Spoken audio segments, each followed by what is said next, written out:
Hola, ¿cómo están? Siguiendo con nuestros temas del sistema tributario, ¿cierto? Vamos a hablar ahora de las sociedades médicas, ¿ya? No había querido ver este tema antes, hasta no haber pasado las rentas del trabajo, en el sentido en que la forma en que pueden tributar estas eventualmente se parece a la de las rentas del trabajo, por si acaso, ¿ya? A la tributación de una persona natural, ¿ya?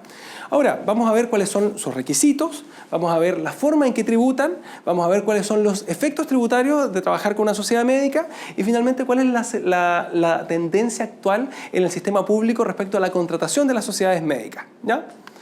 Empecemos, ¿ya? ¿Cuáles son los requisitos para hacer una sociedad médica? ¿Ya? Número 1, todos los socios deben ser médicos. De hecho, Impuestos Internos actualmente le pide los títulos a los socios de manera en que demuestren que son médicos para poder hacer una sociedad médica, que el nombre correcto por si acaso es una sociedad de profesionales que en este caso se dedican al rubro médico, ¿ya?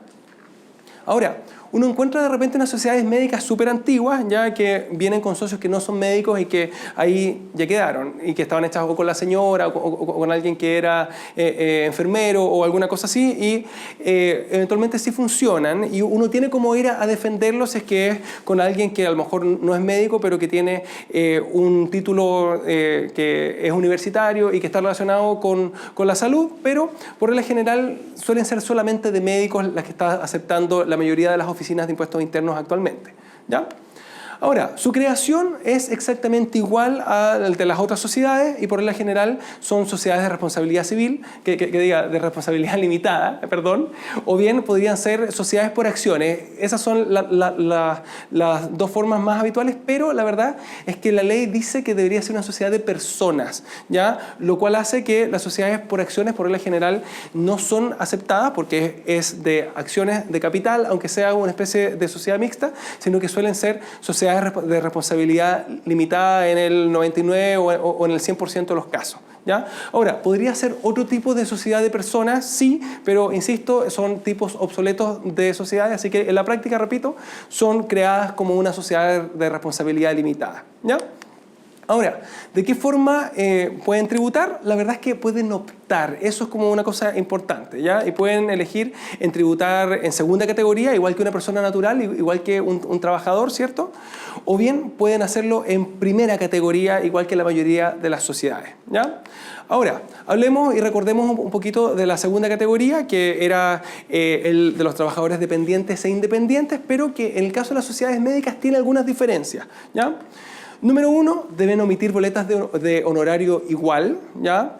Deben pagar el PPM de 10% igual, o sea, hasta ahí es igual a los trabajadores independientes, solamente que acá quien emite la boleta no es el médico, sino que es la sociedad médica, ¿ya? Eso sí, no tienen opción de gasto presunto, deben llevar contabilidad efectiva y tributan en base a la contabilidad efectiva. Así que la sociedad médica pierde el gasto presunto, ¿ya? Ahora, deben declarar en abril, pero como no pagan el impuesto de primera categoría, que es el que habitualmente se paga ¿cómo se llama? En abril en las sociedades, en este caso la sociedad no paga nada, o sea, simplemente declara sus rentas en abril, pero no paga, ¿ya?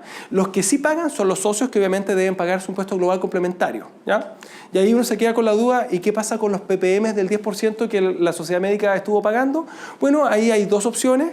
Una es que se los devuelven a la sociedad por completo y la otra es que ella los haya entregado, ¿cierto? Dejando claro que sirven como un prepago para el impuesto global complementario de los socios, que es lo que habitualmente se hace. O sea, repito, la sociedad médica emite boletas, van con el PPM del 10%, pero este PPM no va a pagar nada porque el único impuesto que hay que pagar al final es el impuesto global complementario de los socios y por lo tanto va a ir a pagar este impuesto global complementario de los socios y nada de la sociedad, ¿ya? Ahora, ¿cuáles son los problemas que hay en una sociedad médica?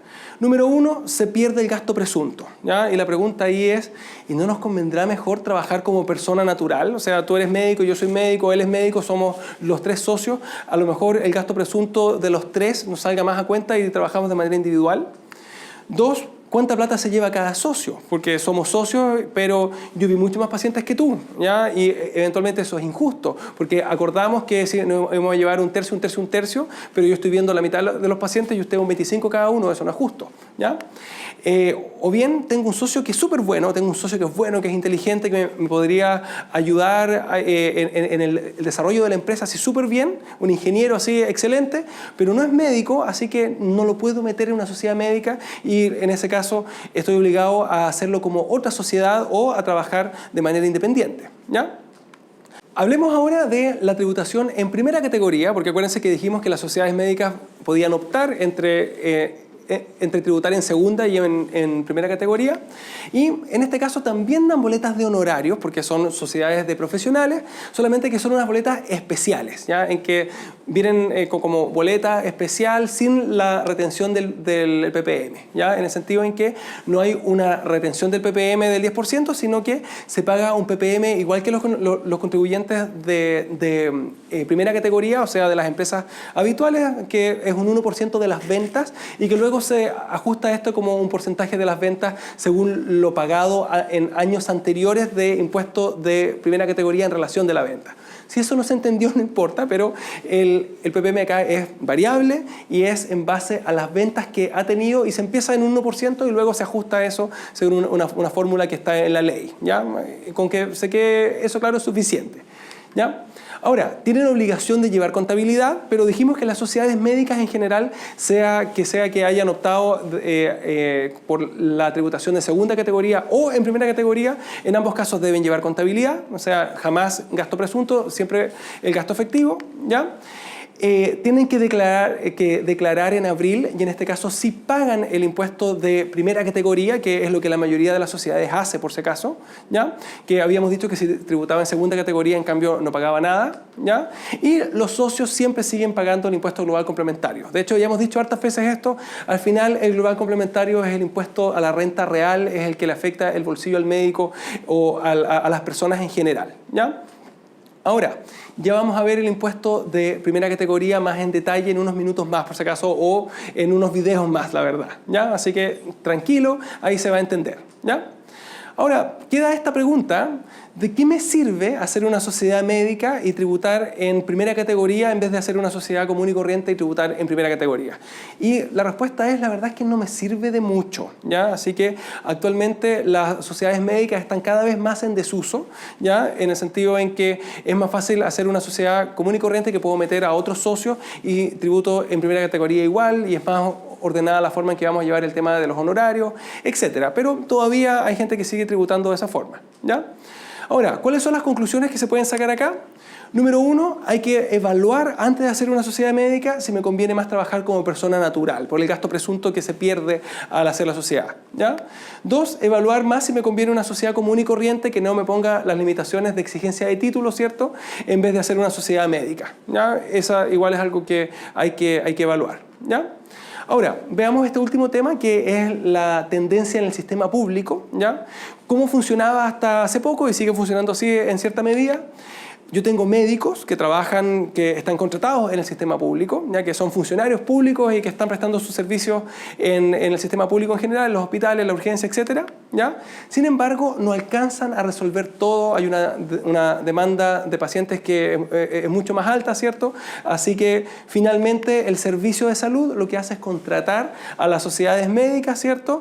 Que están con los mismos médicos, porque los dueños son los mismos médicos, ¿cierto? Y habitualmente pagan un precio que es mayor por esto, ¿ya? Esto es muy frecuente, es de verdad muy frecuente y es muy mal visto actualmente en el sentido en que se dice ¿por qué el médico no me resuelve las cosas en el horario para el que está como contratado y luego viene en la tarde y me cobra el doble? Y la respuesta es porque pagan poco en la mañana y se paga más en la tarde y uno sumando y restando decide trabajar en el servicio, pero la verdad es que aún así está muy mal visto por la población, está mal visto por el ministerio y actualmente el MinSal ha tendido a dejar de contratar a las sociedades médicas médicas, dejándolas fuera, y sí acepta contratar a estos mismos médicos en la tarde, pero como persona natural. O sea, lo ha tendido a mantener con el contrato de planta, ¿cierto? O con el contrato como funcionario público en la mañana, y luego de eso le paga con boletas de honorarios, pero no como sociedad médica, sino que como persona natural, ¿ya? Así que, nuevamente, más cosas en contra de las sociedades médicas, ¿ya? Y bueno, ese fue este tema, ¿ya? En lo personal no me gustan mucho las sociedades médicas, pero hay casos en que sí sirven. Así que si ustedes quieren hacer una, lo ideal es evaluarlo caso a caso con la información que ustedes traigan, ¿ya? Que estén bien.